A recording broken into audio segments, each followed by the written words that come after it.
Bonjour à tous, aujourd'hui on est le 23 février.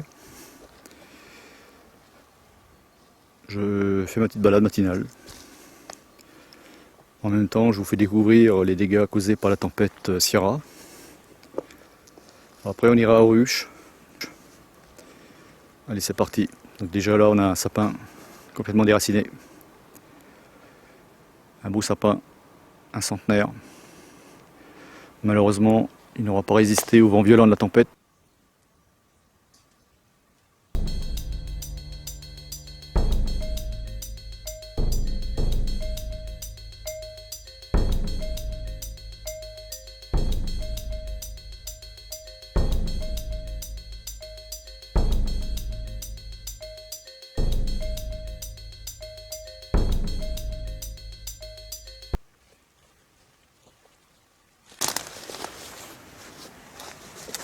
Un monstre. Dans sa chute, il a entraîné avec lui d'autres sapins.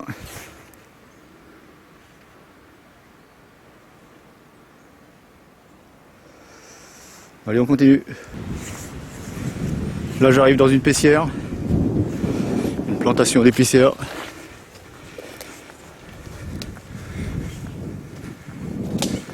On peut voir pas mal d'arbres de cassés aussi.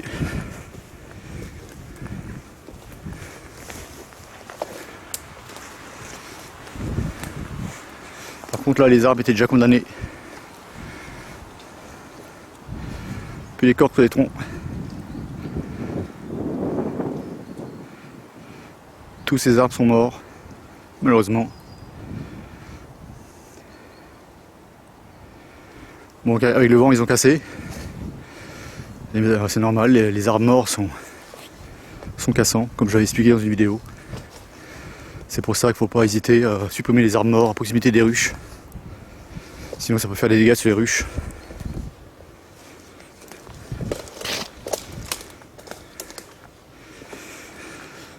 La plupart des plantations sont condamnées pratiquement. Tout simplement parce que les épicéas ne savent pas se défendre. Ils sont en stress hydrique, donc ils n'ont plus assez de sève pour se défendre contre les attaques des scolytes. Donc tous ces arbres là sont morts. Et au premier coup de vent, ils cassent.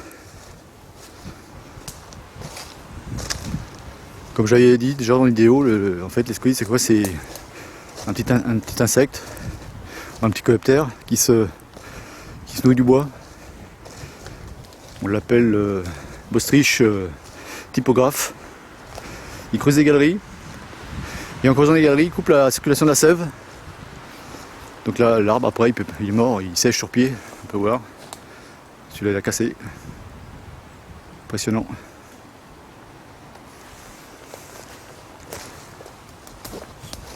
Donc il faut faire attention dans les bois quand il y a du vent. Parce que les arbres peuvent casser. Ça y est, on va terminer la balade. On arrive au verger.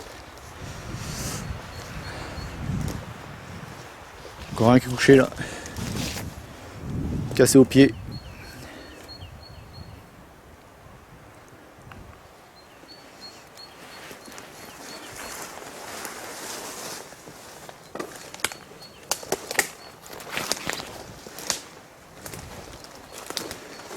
Celui-là, il a failli tomber sur les acacias que j'avais plantés il n'y a pas longtemps.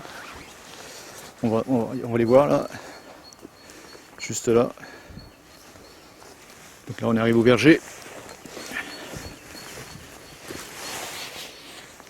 Donc la tête de l'arbre était tombée pratiquement sur un acacia. Heureusement, il n'y a pas eu de dégâts.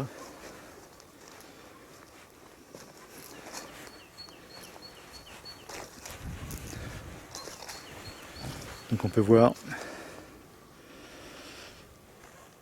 Ils ont eu chaud parce que là ils sont en bordure d'une pessière, donc il y a eu pas mal de casses comme vous avez vu. J'espère que cette année ils fleuriront parce que l'année dernière il n'y a pas eu de floraison. On verra ça. Allez, on va au rucher maintenant. On entend les mésanges, elles chantent. Elles vont bientôt commencer à faire leur nid. Ça va être la période, là, surtout que là avec l'hiver doux, c'est en avance. vais commencer à m'occuper de nettoyer les nichoirs. Il serait temps. Aux abreuvoirs, il y a du monde quand même, si, il y a du monde. Pourtant il est 10 h, mais il y a quand même du monde. On voit quelques abeilles.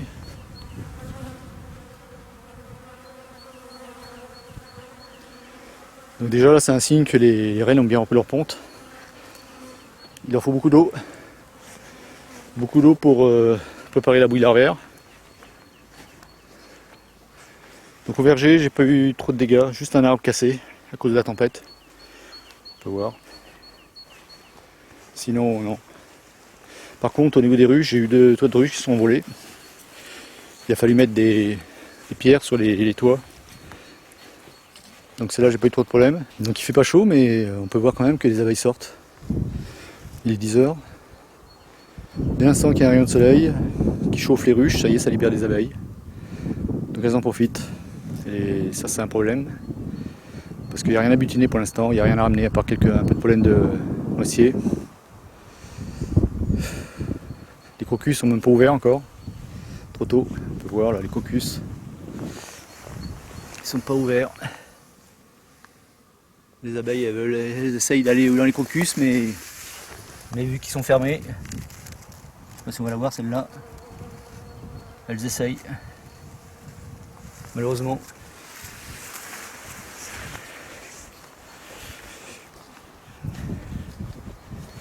Et on commence à s'ouvrir tout doucement les crocus.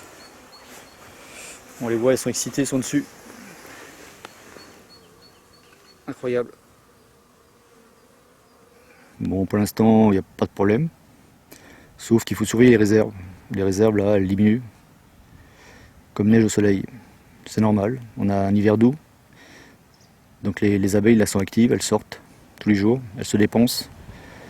Il faudrait pas malheureusement, parce que les abeilles d'hiver, logiquement, elles doivent faire la jonction avec les prochaines abeilles, la nouvelle génération d'abeilles. Et là, elles s'usent pour rien. Il n'y a rien à ramener, à part un peu de pollen de noisetier.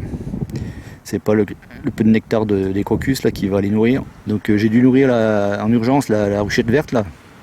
Parce que les abeilles là, j'avais vu qu'elles avaient commencé à désoperculer les alvéoles situées au niveau de la tête des cadres. C'est un signe qu'elles n'ont plus grand chose. En général, elles consomment déjà le miel du bas et elles montent. Et s'ils sont au-dessus, ça veut dire qu'elles sont arrivées au bout, à la fin des réserves. Donc il faut nourrir absolument en urgence. Donc quand on nourrit comme ça, une petite colonie, il faut placer au plus près des abeilles. Sinon, si le temps se remet au froid, elles ne vont pas pouvoir accéder aux réserves, elles vont mourir. C'est comme ça en général, comme fin février, début mars, on retrouve des colonies mortes. Juste une petite grappe d'abeilles autour du couvain. Mortes. Pourquoi ? Parce qu'elles n'ont pas pu aller se nourrir. Elles sont restées protéger le couvain et elles sont mortes de faim. Donc c'est pour ça, il est important de surveiller, de mettre au plus près les réserves. Donc là j'utilise du candy, j'ai plus de miel. Malheureusement l'année dernière, à cause des gelées tardives, j'ai pas eu beaucoup de miel de printemps. Donc pourtant j'ai quand même donné tous mes cadres de miel que j'avais récupérés au printemps. Mais ça n'a pas suffi. Donc là on voit les abeilles. Elles ne sont pas vraiment en grappe pour l'instant. Je regarde si c'est operculé au niveau des cadres de rive. Apparemment elles ont des operculés. Je sous-pèse la ruchette. Celle-là me paraît légère. Donc il va falloir que je rajoute un complément. Ça y est, c'est parti. Premier enfumeur de l'année. Là j'ai chargé la cuve. Plus qu'à mettre la cuve dans l'enfumoir. Et on y va.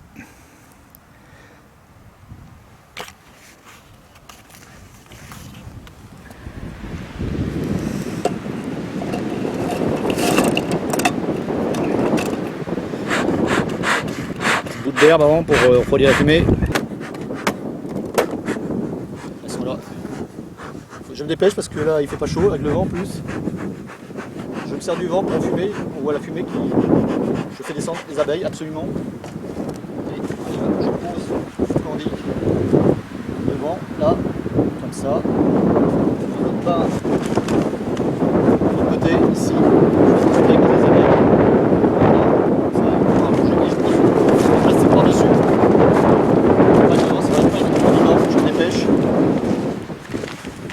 Une fois que j'ai posé le plastique dessus, ce que je fais, je mets la petite haussette que je vous ai montré là. Voilà, allez. Voilà, comme ça. Là, on peut voir comment c'est. On voit maintenant les deux pannes Candy que j'ai positionnées sur la ruchette. Donc j'ai mis le plastique dessus pour éviter que ça refroidisse de trop. Et maintenant ce que je vais faire, je vais remettre le toit. Le plexi avant. Voilà. Donc là ils ont comme manger. Donc le plastique il sert à conserver la chaleur en fait. Parce que là, en ce moment elles élèvent, donc elles ont besoin d'énormément de chaleur pour élever le couvain. Sinon, hop, ça y est, il faut pas traîner non plus parce que sinon il va refroidir le couvain. Mais s'il refroidit, eh bien c'est entendu, il meurt. Ça y est, c'est bien mis en place. Voilà. Ce que je fais, hop, je descends de façon à empêcher que ça glisse. Donc là, c'est les petites ridelles que je fabriquais. Donc le toit, il recouvre entièrement les jointures. Les jointures ne sont pas apparentes, c'est fait exprès. Et en même temps, le petit caoutchouc que je mets là, il rabat le plastique pour éviter que l'air s'engouffre par le dessous. Donc on remet le plexi au-dessus. Et là par contre je ne mets pas le couvre-cadre en bois parce que sinon ça ferait trop épais. Et le toit là, si je mets le couvre-cadre, il ne couvrirait pas entièrement cette petite ossette là. Après j'ai juste à emboîter le toit. Voilà. Et on voit bien là, tout est recouvert. Donc là je suis tranquille. Celle-là, il restait un peu de réserve, c'est bon. Ça y est, mission accomplie. Donc j'ai complété les réserves.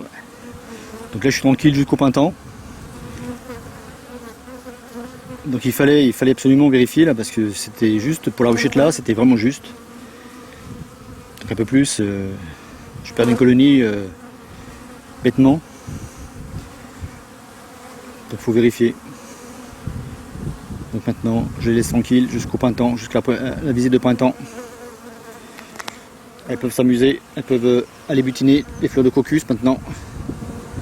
On les voit, elles sont dedans. Allez, terminé pour ces vidéos, la prochaine. J'espère qu'il y aura moins de vent surtout.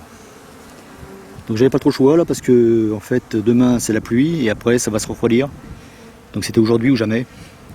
La température est de 14 degrés donc ça allait. Donc il faut aller vite quand même parce qu'avec le vent là ça refroidit vite fait. Mais bon c'est bon.